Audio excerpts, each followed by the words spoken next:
तुम्हें क्या लगता है पावर क्या है? The corner office, millions of followers या गवर्नमेंट में सीट?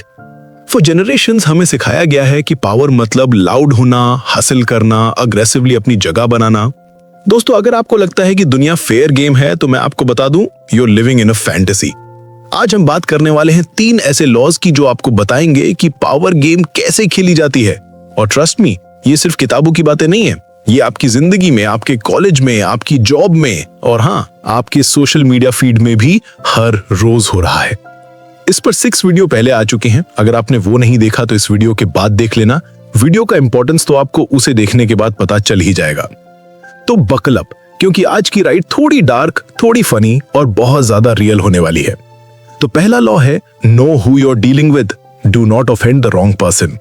मतलब पंगा लेने से पहले बायोडेटा चेक कर लो। सुनने में सिंपल लगता है, राइट? लेकिन यहाँ ट्विस्ट ये है कि दुनिया में हर इंसान एक जैसा रिएक्ट नहीं करता। कुछ लोग होते हैं जो आपकी एक छोटी सी गलती को भूल जाएंगे और कुछ होते हैं जो वो 3 साल तक आपका पीछा करेंगे, जैसे कि किसी नेटफ्लिक्स थ्रिलर में विलन करता है। बुक में एक कहानी है, एक सोल्जर का नाम था अग्वेरे। उसे सिर्फ इसलिए सजा मिली क्योंकि वो इल्लीगली चांदी ले जा रहा था। उसकी सजा क्या? 200 कोड़े। अब नॉर्मल इंसान होता तो शायद सबक सीख लेता, लेकिन अग्वेरे, उसने 3 साल 4 महीने तक उस जज का पीछा किया, पैदल, बिना जूतों के, सिर्फ उसे मारने के लिए। और अंत में उसने वो कर ही दिखाया। अब सोचो, क्या तुम ऐसे इंसान को पोक करना चाहोगे? बुक में 5 तरह के डेंजरस लोगों की बात की गई है। The arrogant and proud man, ये वो लोग होते हैं जिनकी ईगो इतनी फ्रेजाइल होती है कि एक मजाक भी उन्हें ट्रिगर कर सकता है। तुमने पार्टी में कैजुअल जोक मारा और वो अगले 10 साल तक रिवेंज प्लान बनाते रहेंगे। द होपलेसली इनसिक्योर मैन, ये थोड़े सटल होते हैं, इनकी ईगो छुपी हुई होती है, लेकिन अगर तुमने इन्हें हर्ट कर दिया तो ये स्लोली स्टडीली तुम्हें निबल करते रहेंगे, जैसे टर्माइट्स लकड़ी को खा जाते हैं। मिस्टर सस्पिशन, ये फ्यूचर स्टाइलिन है, हर चीज में कॉन्स्पिरेसी देखते हैं। अच्छी बात यह है कि इन्हें डिसीव करना आसान है। बुरी बात, अगर तुम इनके रडार पर आ गए तो game over. The serpent with a long memory, सबसे खतरनाक टाइप।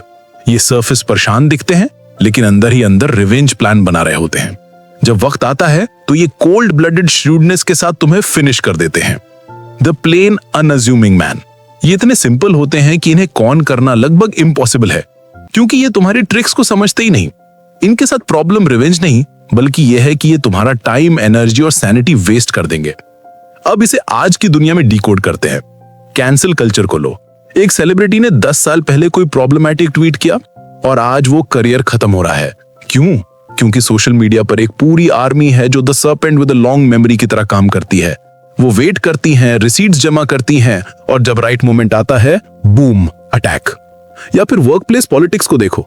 तुमने अपने बॉस के सामने एक जोक मार दिया जो थोड़ा एजी था, तुम्हें लगा सब हंस रहे हैं, मजा आ रहा है, लेकिन अगर वो the arrogant and proud man type का निकला, अगले अप्रेजल में तुम्हारा प्रमोशन, फॉरगेट इट।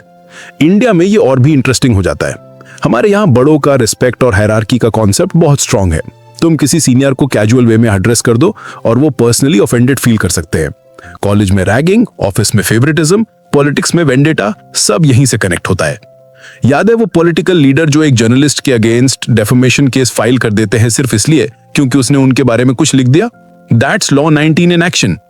यूथ के लिए ये लॉ और भी जरूरी है। क्यों? क्योंकि हम सबसे कनेक्टेड जनरेशन है। हर चीज ऑनलाइन है, हमारे ओपिनियंस, हमारी फाइट्स, हमारी फ्रेंडशिप्स, और एक गलत मूव, एक गलत डीएम, एक गलत कमेंट और तुम्हारी डिजिटल रेपुटेशन डिस्ट्रॉय हो सकती है। मेंटल हेल्थ की बात करें तो अगर तुमने किसी को अनइंटेंशनली हर्ट कर दिया और वो the hopelessly insecure man type का निकला, तो वो तुम्हारे अगेंस्ट स्लो पॉइजन फैलाएगा। Rumours, gossip, passive aggressive behaviour. तो सबक क्या है? Before you speak, before you act, study the person. समझो कि उनकी साइकोलॉजी क्या है। टेस्ट करो एक माइल्ड जोक से। अगर वो हंस रहे हैं, सेफ हो। अगर वो डिफेंसिव हो रहे हैं, बैक ऑफ। क्योंकि दोस्तों, रिवेंज एक लग्जरी नहीं है जो हर कोई अफोर्ड कर सके, लेकिन इंसल्ट वो सब याद रखते हैं। सोचो, क्या तुमने कभी किसी को इतना हर्ट किया है कि वो अभी भी तुम्हें याद करता होगा? या फिर क्या तुम खुद किसी के रिवेंज लिस्ट पर हो? अब आते हैं लॉ 20 पर, do not commit to anyone. ये लॉ बेसिकली कहता है इंडिपेंडेंस इज पावर। जिस मोमेंट तुम किसी एक साइड को कमिट कर देते हो, तुम अपनी बार्गेनिंग पावर खो देते हो। लेकिन अगर तुम सबको लटकाए रखो, हर किसी को होप दो लेकिन सेटिस्फैक्शन किसी को मत दो, तो तुम्हारी वैल्यू एक्सपोनेंशियली बढ़ जाती है। बुक में सबसे परफेक्ट एग्जाम्पल है क्वीन एलिजाबेथ फर्स्ट का। जब वो इंग्लैंड की क्वीन बनी तो सबको लगा, अरे क्वीन को तो शादी करनी ही होगी, नहीं तो किंगडम का क्या होगा। पार्लियामेंट से लेकर कॉमन लोगों तक सब डिस्कस कर रहे थे, किससे करे, कब करे, कैसे करे। लेकिन एलिजाबेथ ने क्या किया? उन्होंने किसी से शादी नहीं की। उन्होंने इंग्लैंड के सबसे हैंडसम बैचलर्स को फ्लर्ट किया, फ्रांस और स्पेन के प्रिंसेस को भी उम्मीद दिलाई।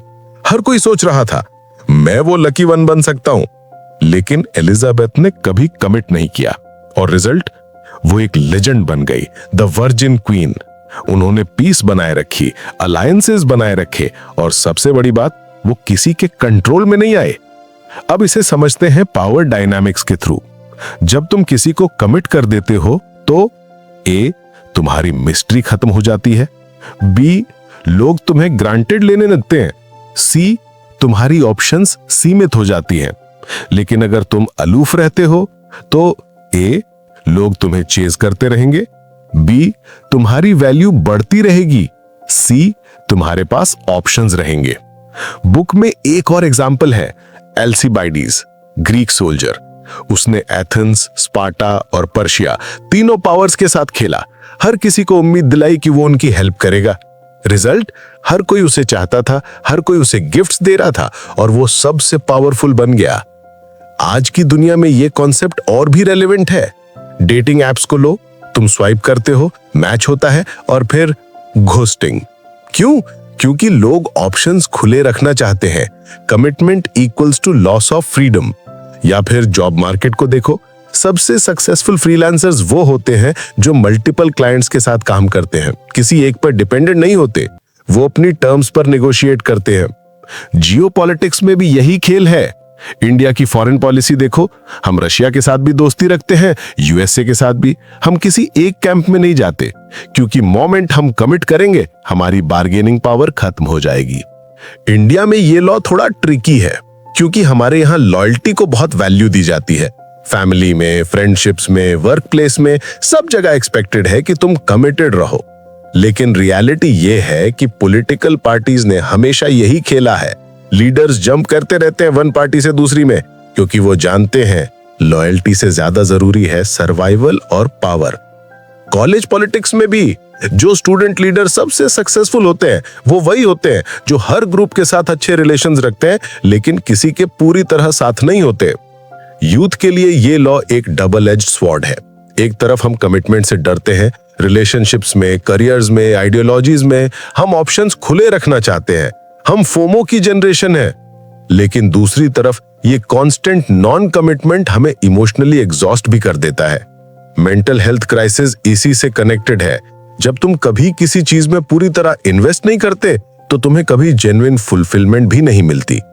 तो बैलेंस कहां है? लॉ 20 कहता है कि प्रोफेशनल लाइफ में इंडिपेंडेंस रखो, लेकिन पर्सनल लाइफ में ये गेम मत खेलो। पावर डायनामिक्स ऑफिस में, नेगोशिएशंस में, पॉलिटिक्स में यूज करो, लेकिन फ्रेंडशिप्स में, लव में ऑथेंटिसिटी और कमिटमेंट जरूरी है। क्योंकि अगर तुम हर रिलेशनशिप को ट्रांजैक्शन की तरह ट्रीट करोगे, तो तुम पावरफुल तो बन जाओगे, लेकिन लोनली। तो बेसिकली लॉ 20 का मोरल ये है कि प्लेइंग हार्ड टू गेट सिर्फ डेटिंग एडवाइस नहीं है, ये पॉलिटिकल स्ट्रेटजी है। एलिजाबेथ आई ने सोचा होगा, मैरिज ना, मुझे तो पूरी दुनिया को फ्रेंड जोन करना है। और ऑनेस्टली, रिस्पेक्ट। और अब आते हैं तीसरे लॉ पर, जो शायद सबसे चालाक है। Play a sucker to catch a sucker seem dumber than your mark. मतलब अगर तुम्हें किसी को डिसीव करना है तो सबसे पहले उन्हें ये फील कराओ कि वो तुमसे ज्यादा स्मार्ट है, क्योंकि कोई भी इंसान ये बर्दाश्त नहीं कर सकता कि कोई उससे ज्यादा इंटेलिजेंट है। हमारी ईगो को ये चाहिए कि हम सबसे स्मार्ट हो, और अगर तुम अनइंटेंशनली भी किसी को बेवकूफ फील करा दोगे तो वो तुमसे नफरत करेगा। तो ट्रिक ये है, देखो कम स्मार्ट, बनो ज्यादा स्मार्ट। बुक में एक एपिक कॉन स्टोरी है। 1872 में दो प्रोस्पेक्टर्स, फिलिप आर्नल्ड और जॉन स्लैक, ने अमेरिका के सबसे अमीर आदमियों को एक डायमंड माइन का झांसा दिया। उन्होंने क्लेम किया कि उन्हें वायोमिंग में डायमंड्स मिले हैं। उन्होंने एक्सपर्ट्स को साइट पर ले जाया और वहां सच में डायमंड्स मिले। टिफनी जैसे जूलर्स ने वेरीफाई किया, यस ये रियल है। फाइनेंसियर्स ने $10 मिलियन का कॉर्पोरेशन बना डाला। रॉथचाइल्ड जैसे बिलियनियर्स इन्वेस्ट करने लगे। लेकिन ट्विस्ट ये था, पूरी माइन फेक थी। आर्नल्ड और स्लैक ने यूरोप से रियल जेम्स खरीदे थे और उन्हें माइन में सॉल्ट कर दिया था। मतलब वो डायमंड्स पहले से वहां डाले गए थे। लेकिन सबसे ब्रिलियंट पार्ट ये था कि वो इतने कन्विंसिंग रूब्स लग रहे थे कि किसी को शक ही नहीं हुआ। उन्होंने छोटे छोटे कपड़े पहने, नाइव जैसा एक्ट किया, न्यूयॉर्क में सब कुछ देखकर अमेज्ड होते रहे और वेल्दी फाइनेंसियर्स सोच रहे थे ये गांव के सिंपल लोग हमें कैसे चीट कर सकते हैं। रिजल्ट, आर्नल्ड और स्लैक $7 लाख लेकर भाग गए और इन्वेस्टर्स बैंकरप्ट हो गए। अब समझते हैं इसके पीछे की साइकोलॉजी। जब तुम किसी के सामने डम्ब एक्ट करते हो तो उनकी गार्ड डाउन हो जाती है, वो ओवर कॉन्फिडेंट हो जाते हैं, वो तुम्हें अंडर एस्टिमेट करते हैं और यही तुम्हारा एडवांटेज बन जाता है। बुक में एक और एग्जाम्पल है, बिस्मार्क, प्रूशियन लीडर। उसे ऑस्ट्रिया के साथ एक ट्रीटी साइन करवानी थी जब पूरी तरह प्रूशिया के फेवर में थी, लेकिन ऑस्ट्रियन नेगोशिएटर काउंट ब्लोम बहुत स्मार्ट था। तो बिस्मार्क ने क्या किया? ट्रीटी साइनिंग से एक रात पहले उसने ब्लोम के साथ कार्ड्स खेले और पर्पसली बुरा खेला। उसने रेकलेसली बेट किया, हजारों टैलर्स हार गया और खुद को एक केयरलेस फूल की तरह प्रेजेंट किया। ब्लोम ने सोचा, आहा, बिस्मार्क एक एग्रेसिव, रेकलेस फूल है, मैं इसे इजीली आउट मैन्यूवर कर सकता हूं। अगले दिन ब्लोम ने ट्रीटी को बिना ठीक से पढ़े साइन कर दिया और जैसे ही इंक सूखी, बिस्मार्क ने उसके मुंह पर कहा, मैं कभी सोच भी नहीं सकता था कि कोई ऑस्ट्रियन डिप्लोमेट इस डॉक्यूमेंट को साइन कर देगा। आज की दुनिया में ये स्ट्रैटेजी हर जगह है। सोशल मीडिया इन्फ्लुएंसर्स को देखो, वो डेलिबरेटली रिलेटेबल और डाउन टू अर्थ एक्ट करते हैं, जैसे वो बस नॉर्मल लोग हों, लेकिन पीछे की स्क्रीन पर वो कैलकुलेटेड स्ट्रैटेजीज चला रहे होते हैं। Brand deals, sponsorships, audience manipulation. Tech companies भी यही करती हैं। वो यूजर फ्रेंडली इंटरफेसेस बनाती हैं, जैसे सब कुछ सिंपल और इजी है, लेकिन पीछे वो तुम्हारा डेटा माइन कर रही होती हैं, तुम्हारी हैबिट्स ट्रैक कर रही होती हैं। पॉलिटिक्स में ये तो स्टैंडर्ड प्रैक्टिस है। लीडर्स आम आदमी की इमेज प्रोजेक्ट करते हैं, चाय पीते हैं, धोती पहनते हैं, सिंपल लैंग्वेज में बात करते हैं, लेकिन वो सबसे कैलकुलेटेड, श्रूड पॉलिटिशियंस होते हैं।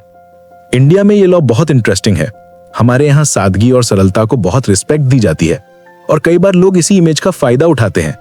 स्कैम्स याद हैं, chit fund schemes, Pondy schemes, सब इसी साइकोलॉजी पर काम करते हैं। स्कैमर्स खुद को बहुत सिंपल, ट्रस्टवर्दी प्रेजेंट करते हैं और लोग सोचते हैं ये इतना सीधा साधा आदमी है, ये धोखा कैसे दे सकता है। पॉलिटिकल लीडर्स भी जो सबसे populist, man of the people वाली इमेज प्रोजेक्ट करते हैं, वो ऑफन सबसे कनिंग होते हैं। यूथ के लिए ये लॉ थोड़ा कॉम्प्लेक्स है, क्योंकि हम ऑथेंटिसिटी को वैल्यू करते हैं। हमें फेक लोग पसंद नहीं, हम चाहते हैं कि लोग रियल हों, जेन्युइन हों। लेकिन रियलिटी ये है, प्रोफेशनल वर्ल्ड में sometimes you need to play the game. अगर तुम इंटरव्यू में जाओ और ओवर कॉन्फिडेंट लगो तो लोग थ्रेटन फील करेंगे, लेकिन अगर तुम हम्बल, ईगर टू लर्न वाली वाइब दो तो चांसेस बढ़ जाते हैं। लेकिन यहाँ इंपॉर्टेंट पॉइंट ये है, प्रिटेंडिंग टू बी डम्ब और एक्चुअली बीइंग हम्बल में फर्क है।